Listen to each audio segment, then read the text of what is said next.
Welcome back, everyone, to the Tron podcast. This is Rashad Woods, your host. And today I have a very special guest, a former Marine. Thank you very much for your service, by the way, Mr. Heavilin, who's now doing great work with veterans when it comes to transitioning from military service to regular civilian life. I want to thank you very much, and I'm glad you're here for such an important topic in the work that you do. Thanks for having me. Our goal here is to try to impact the veteran suicide crisis. 22 a day is it's realistically a low number. More accurate reporting is closer to like 33 to 46. That's mind-boggling. Yeah. When you figure, I don't remember the exact stats, but overall, right, we have lost more to suicide than we did in over 20 years of warfare between Iraq and Afghanistan. So yeah, we're trying to impact that. So run it through somebody who hasn't served, like when somebody, obviously, to my best knowledge, you guys go through basic training camp and then you get deployed overseas. And then what happens when a veteran lands? Like, what's the specific steps of what he or she encounters when they return? So one, real quick, like I didn't do a combat deployment when I was in. I did my combat tour as a government contractor working alongside the military. Right. Because I missed the guys, I missed the environment, something was missing. But like even that, what happens is you come home and you go through like a week-long class on reintegration into society, which doesn't cover anything. It tells you don't beat your wife, don't beat your dog, don't beat your kids, and just try to exist. And that's about what it covers. Really? And it doesn't do a really good job of being like, hey, these are some of the issues that you're going to run into on hey, you might have a heightened pulse. You might have a fight or flight response. These are things that you can do to ground yourself. They don't talk about any of that. Yeah. And then when you go to separate, they're so focused on getting you to write a resume. And that's their only focus, is you knowing how to write a resume. And get back into the workforce. Yep. Not how to reintegrate into society, how you're going to feel a loss. You're going to grieve the brotherhood or sisterhood, right? You're going to miss your friends. You're going to feel disconnected from people that a week ago you were right alongside. Right. So they don't talk about any of that. And you're just kind of pushed out into this world. And like your friends are still there and they'll talk to you, but they're still focused on the mission at hand. They're not so much focused about you anymore and your connection to it because you're not a part of it. And that makes sense. But they don't tell you how to deal with that. So I guess from the outside looking in, I mean, we see commercial and study and great work done by a number of people, some celebrities, some not. And it seems like you hear congressional hearings about this. Why has this particular one process that seems to be one of the factors involved? How come that hasn't been kind of like, hey, we're going to make this 30 days, or we're going to talk about sleep studies. We're going to talk about, not just trigger points, but I've heard people even have trouble with like 4th of July fireworks, right? Oh, yeah, 100%. So there's been times where that's gotten to me. The reason why I feel like we're not addressing it is because at the end of the day, right, people are taking a look at veterans, and they're veterans and military, and then their own category. They're separate from society. They're almost as if they're not people, right? I say I have PTSD, right, and I've been diagnosed with it. The first reaction that usually people give me is they standoffish. They think I'm going to be violent. I'm no longer a person to them. I'm just the violent, disgruntled veteran who doesn't care. And then it gets parodied in film and then TV shows, right? Like, and it's over glorified. Right. Yeah, and it's like, no, like that's not it. We're just struggling, just like everybody else is. My PTSD comes from military sexual trauma. My PTSD is different than a combat veteran's, right? Right. However, my symptoms are the same, which are the same as a person who went through domestic abuse as a civilian. My symptoms are the same. It's just the trauma is different. Right. And we've separated ourselves instead of coming together to work together. And that's where I think that issue lies. Yeah, and then ultimately, and I don't want to just from, it'd be bad for me from a bird's eye view, but then you hear about the homelessness, the frequency going through job after job. Maybe they come home, and correct me if I'm wrong, please. I don't want to get this inaccurate. Divorces can happen. Maybe their relationship fails. They have a disconnected relationship with their kids because of time away and because of emotional disconnect too, right? Yeah, 100%. I'm divorced. I'm divorced. I didn't want to say, I'm sorry that happened for you. No, you're good. It was one of those things that was sadly part of it, is because I got married because it was an incentive to get out of the barracks. I could feel more in control of my life. So I Right. rushed a relationship to a point where I Right. didn't need to. Right. But yeah, no, 100%. You come home, you're disconnected, you're lost. Mhm. I spent 6 months trying to figure out what I was going to do, applying for different jobs and not getting it. Mhm. Because they want to, what happens is civilian employers want to see stability when you get out. Well, I can't Right. be stable if I don't give the opportunity to be stable. Right. And so Right. you're just sitting there and you're stuck in this turmoil of like, not only did I lose everything that I grew up with as an adult from 18 to 24, that was my Right. life. Now that's gone. Now I'm being told that the way that I was taught how to process things, how I deal with things, that's no longer acceptable. Okay, Right. so now I've got to relearn my thinking and try to make it fit into a workforce. And that just doesn't, it's hard when you're not given the appropriate tools.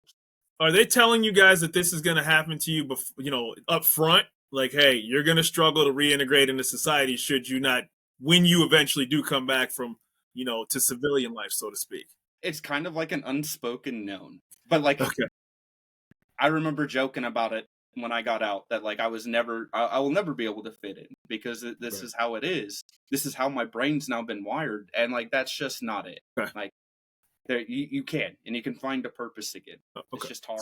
So what, and I just want to segue into your purpose, and I apologize for cutting you off, and I'm glad you did find a purpose. So this isn't all, this isn't me talking, so please, by all means, continue. So yeah, we'll just dive into what I do. So I started streaming right on Twitch as a platform, trying to just find something to do to keep me busy because I was really struggling coming back from Afghan as a contractor, dealing with my mental health and trying to fit in. Started streaming. That didn't really go the way I expected. Like it was just without a cause. I got Right. brought on because of a poem I had written on a podcast to talk about my struggles. I shared being sexually assaulted going through MCT, my time in the Marine Corps, then going to Afghanistan as a contractor. Their big focus was trying to impact the suicide crisis as well. And I was like, okay, well, why don't I try helping this fight? Because we had somebody who, hearing my story, came out and was like, hey, like I was also sexually assaulted. And I was like, well, that's from my story. Like that was just from me talking about what I had been through, where I had finally gotten to a place where I could process it. I wonder how many other people could relate to that if I just started talking. So I started doing that on my streams where we would just talk and then I would charity fundraise for other organizations, helping them out. And then one of my buddies called me up and he's like, hey, like I hear your message. I love what you do. Let's get you started as a nonprofit. And then the Heavy Hitters Project was kind of born and framed out. And we just got approved everything within the past month. And we're Wonderful. going. Since we've launched as a small community, I've got like 110 members. 11 lives have been saved. Wow. And Beautiful. Statistically, right now, 11 successes, 0 failures. Good, That is amazing when you think about You can- like from the probability. Right. I mean, Yep. they always say like one life saved. I mean, just knowing, and I say this very respectfully, just knowing that there's a definitive organization that has invested interest to keep this from happening to you has to, I can't put in a impactful that is for somebody to hear a voice finally say, oh my God, there's finally somewhere for me to actually be supported. Right. And like the whole premise is just being a friend again. Like we're just out here, a bunch of dudes and girls talking, trying to reconnect to one another. Some of us are veterans, some are civilians, but we're trying to blur that to be like, hey, no, we're not all crazy. We're just struggling in our own way. Right. Right. And I said this to the gentleman who I did a podcast earlier today, and I was in college when 9/11 happened. Okay. And so, here I was, and I had a couple friends that were in the Army, and then, 2 years later, Iraq, the war in Iraq happened. I remember I was texting a friend of mine, one of those who had joined the Army, and I'm like, hey man, how are you doing? Like, my brain's not even thinking about what he's doing. He's like, yeah, I'm in Baghdad. And like at that moment, like I'm like in my dorm, right? And I'm like, oh my God, this dude's in Baghdad. Like we were in like math class like 2.5 years ago. And like where you went and where I'm at right now is not even close to the same thing, right? It's right. It blows your mind that a 19-year-old guy, or woman is literally in a combat zone. Yep, dude, it blew my mind. Like when I got to Afghanistan, stepped out the plane, hopped on a helo, flew to RSHQ Kabul, walk out because it was funny. We lived in a compound off base, which was interesting. And so I'm out there in this compound. and I'm sitting on this balcony smoking my cigarette, like Oh, looking out, and I'm like, gosh. I'm in Afghanistan, but it looks like it was really weird. It wasn't just desert, dude. It was a city. Yeah. Kabul being the capital, it was a city, and like people are going about their lives, and I'm like, there's a war going on here. Unbelievable. It was nutty. Right. And you got guys that literally, and women that, they were at prom a year ago. Yeah. Right. Oh, one of my good buddies, fresh out of high school, got through schooling, got to his unit, and like 3 months later deployed out to Afghanistan. And I'm like, yo, like that's got to be wild for you. Yeah. Like you still got, yeah. Yeah, right. Like you may have just got your first tattoo, right? Yeah. You may have just been able to get a tattoo, right? Like legitimately. And Yep. so, you sometimes have to, like, when I heard where he was at, like I said, it brought me to a place mentally that I was like, dude, this was the same guy I saw, as kids, like, Yep. for all intents, so is it just you that started the Heavy Hitters Project, or was it a collection of veterans? So actually, it's kind of funny. My premise, and then two of my friends that one I know in real life, and another one I met through gaming. Okay. They kind of stood behind me through like my personal struggles. Neither one of them are veterans. Okay. They are civilians. They bring a different mix and exactly the blend of what I need to it. Right. Like I have my way of thinking, and I understand my way of thinking does not work for everybody. Right. And so having two different opinions that are vastly different is super helpful, because it's like, For okay, sure. I see this as like, yeah, this will work, and this is going to impact Marines. Yeah. I think like a Marine, but like there's the civilian, there's the Army and the Air Force, and they think drastically different from one another while kind of the same. Right. So have you, now that you just got started, and obviously has it just been local that you've been operating, or is there a national or multi-state level that this is going? So right now our biggest presence is online. It's through a Discord community. So like we've got guys all over the world. I have Australian Defence Force dudes who are like, hey, like you're at least talking with us, Canadian first responders. Right. Like, we have a couple Brits. Like we have everybody coming in and talking, sharing their stories, and just rebuilding that camaraderie and that togetherness that's been lost. Well, there's so much society that's like people are intertwined. These are people that are delivering your mail that could be a veteran, right? The person at the cash register counter, right? And your service and what you provided is something where somebody can consistently talk to, because unfortunately trauma gets commercialized. And what I mean by that is, like, ER really happens to somebody, right? Like somebody really lives in ER, right? It's not just a show, and they have to somehow come home, to their kids, and they just saw what they saw or deal with on a day-by-day basis. And you're asking that person to just, hey, once that door hits, put it all away, right? Exactly. Right. No, it's that was kind of the thought process behind it. It's like, no matter what, with people all over the world, somebody's going to be there. Somebody, whether it's a guy in Australia or a guy in Britain, one of us are going to pick up the call when you need help. And whenever that happens. And that's what we do. And it's been super cool to see. It restored a lot of faith in humanity, because there's so many people who want to do good, who want to help. They just don't know how. Right. And like, what has always blown people away, at least consistently, has been like, well, have you tried being a friend? Right. Like, that's all it takes. Like, you never know how much just, hey man, how you doing today? Talk to me about what's going on. You sound different. Okay. Well, the gentleman I talked to just earlier, Dave Nordell, he said that, and correct me, and I don't want to stereotype this. When people say that they're a veteran, people almost go like this, like they don't know what to say next in the conversation, right? Like, it's okay. I've talked to people who have been in service. I'm cool with people, but like, it's got to be kind of like, hey man, in the 4 years that I went to this college and I've majored in this, and then your experience is so vastly different. Sometimes people don't think that they can relate on a personal, regular, everyday level. Like, yes, I barbecue. Yes, I go to my kids' soccer games. Yes, I watch movies and eat pizza, just like you do. Yeah, and that's the crazy part, is we've taken away the human aspect to the veteran. Well, and to people who have experienced trauma, they're no longer human. What I've noticed is a lot of people assume that because I have issues, that consumes my life. Right. I've got 2 stepkids. We go to the park. We go play. I love hunting. I love fishing. Like, I have a blast. I like gaming. But that gets overwashed with, oh, you're a veteran. Oh, you were in Afghanistan. And it's like, but that's not who I am. That's just a facet of my life. Right. I want to ask this in the most compassionate area possible. When we talk about assault among men, it Yep. immediately is that how prevalent and comfortable are people revealing that? Where's the outlet for men? Because anything that happens to anybody is absolutely awful. And it seems like there's less resources available for men, or they're supposed to, for lack of a better term, deal with it. So like I'm gonna be real, like from a resource standpoint, like obviously you can come in and talk with us, but I don't know of many. And that was my struggle, like going through Oh the my Marine gosh. Corps being sexually assaulted, was because going through the Marine Corps, it's men don't get raped. That doesn't Right. happen. If you were raped, well, that makes you gay. I'm sorry, but that to me, I'm a straight male. I don't want to be classified as gay, and the Marine Corps has a stigma about gay men. And I'm not trying to get put into that. So like, okay, well, I'll just shut up then.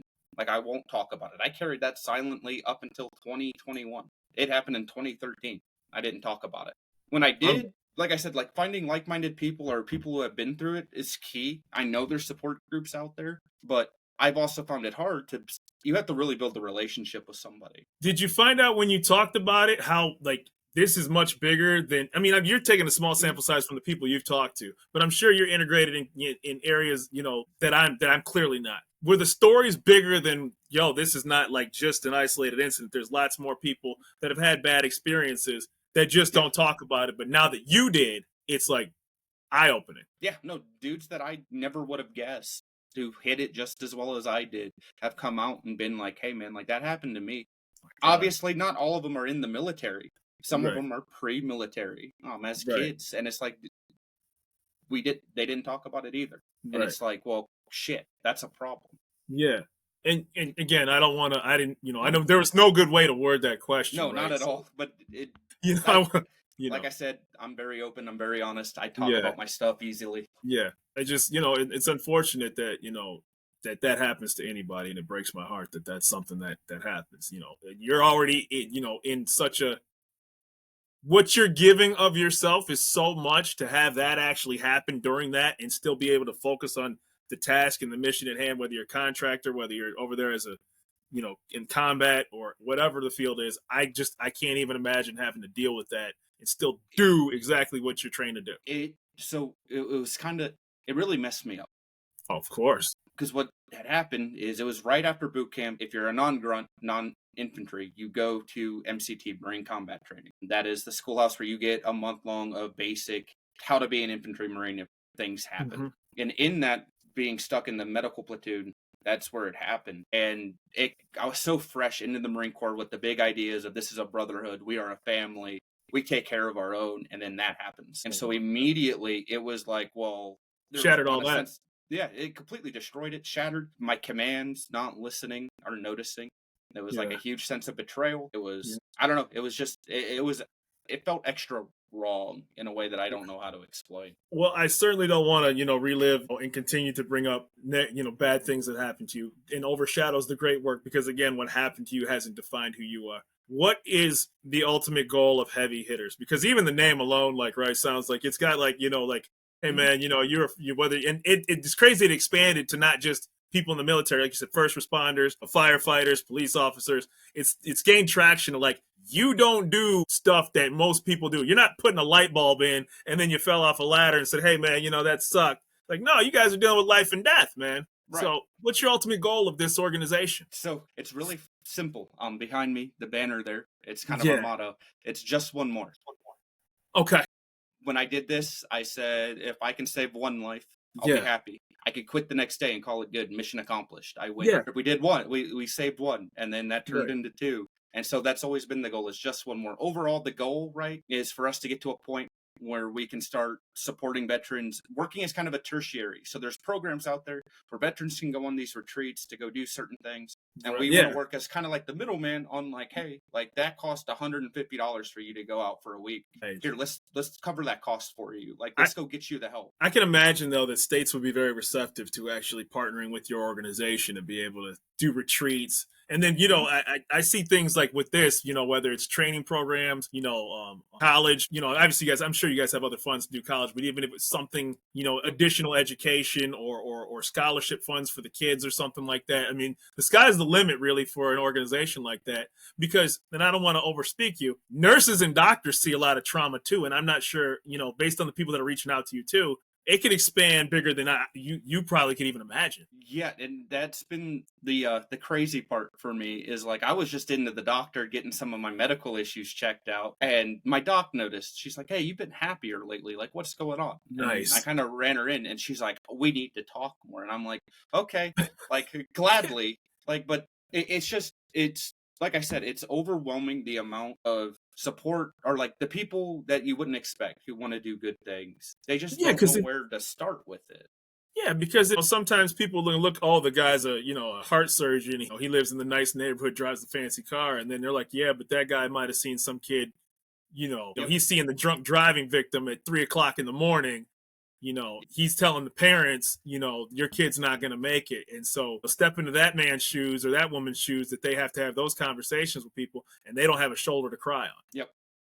You know what I'm saying? And So and it, bringing that home it can't really be done, not without no, drastically impacting your relationship. So you're learning that middle ground. yeah, yeah. I got to tell you, man.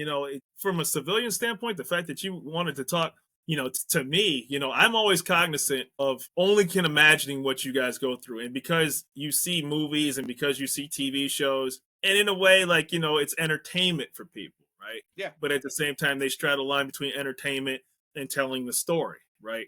But it's important to talk to somebody in real life because behind that movie or that TV show is a living, breathing human being who actually was impacted in ways that you can't imagine. Yeah. I think our media does a terrible job of portraying what war is. Yeah. Sure, you've heard the saying that war is hell. Yeah. That's, in my opinion, that's a lie. War Mm-hmm. is worse than hell because at least in hell, only bad people are there. There's innocence in war, Uh, and that they yeah. get impacted. And so you see a side of humanity that you shouldn't. And there's Yeah. things that happen that will impact you for the rest of your life that they don't talk about, and Yeah. that's sad. Yeah, The only and it's funny because as a kid you're kind of if you grow up in a halfway decent way, hopefully you did, you get isolated from bad things, right? Like you may Mhm. get people pass away, usually under natural circumstances. Maybe you went through a parental divorce, maybe you didn't, but there was nothing usually, hopefully, that was like, hey man, there are bombs in your back. Yeah. There are children getting in putting very perilous positions. There are communities that are stuck with a terrorist organization literally in their face. Yep. Right. And going in your yard or playing, ball in the street ain't happening. And so but your work, I wish, do you have a website? Like, how do people Yeah. find you guys? So we do have a website. I'm trying to remember it now. It's heaviesproject.org Okay. is the website. We're in the middle of revamping it. I'm Yeah. trying to do it all myself. It gets to be a lot, and I'm not the smartest. I'm still a crayon eater at Yeah. heart. Yeah. So we're working on revamping it. Okay. Also, on that website, there is a QR code to join our community. Once Gotcha. again, everybody's welcome. It's not just a veteran thing. Yes, we are focused on veterans, Of but course. we also understand everybody hurts and they need Yeah. help. Well, was there any particular person before? I know your time's valuable. I'm very grateful for it. Was there any particular person that you were able to reach out to that said, okay, now I've found my purpose once I got back? Was it just a VFW? Was it a doctor? Or Yeah, did you just kind of sit at home one day and said, this is what I have? I don't know. Like it's really weird. Like it was more or less off the hip, off the cuff idea on like I just want to go back to helping people, but Yeah, this time in a good way without right. having to deal with any bad things. Well, I don't want to say that, but like in a way that's more positive than Of not course. positive. Of course. But it was more or less just the off the cuff idea. There was I will say like we lost a dude to suicide my last year and that kind of impacted me in a lot of ways. Right. Of course it did. So I think that's where a lot of the fight comes from. Of like Yeah. I remember hearing about his death, going to his funeral as his honor guard, watching his wife cry over the casket, My and God. being like, I don't want that to happen again to Yeah. anybody else. Yep. So yeah. And one thing led to another once you realize how you can make an impact. Yeah, once I had gotten my head straight and been like, okay, well, I can start impacting the world because I have now impacted myself good enough. Been like, all right, well, let's tackle this. Yeah, and I want to hear you conquering, great things, and just the seed, some small seed that you've planted and the lives that you have saved so far. There's probably going to be a lot more even while you're talking right now, and I'm sure you sleep better at night because of it. I hope so. That's the Yeah, hope, right? Just yeah. one more.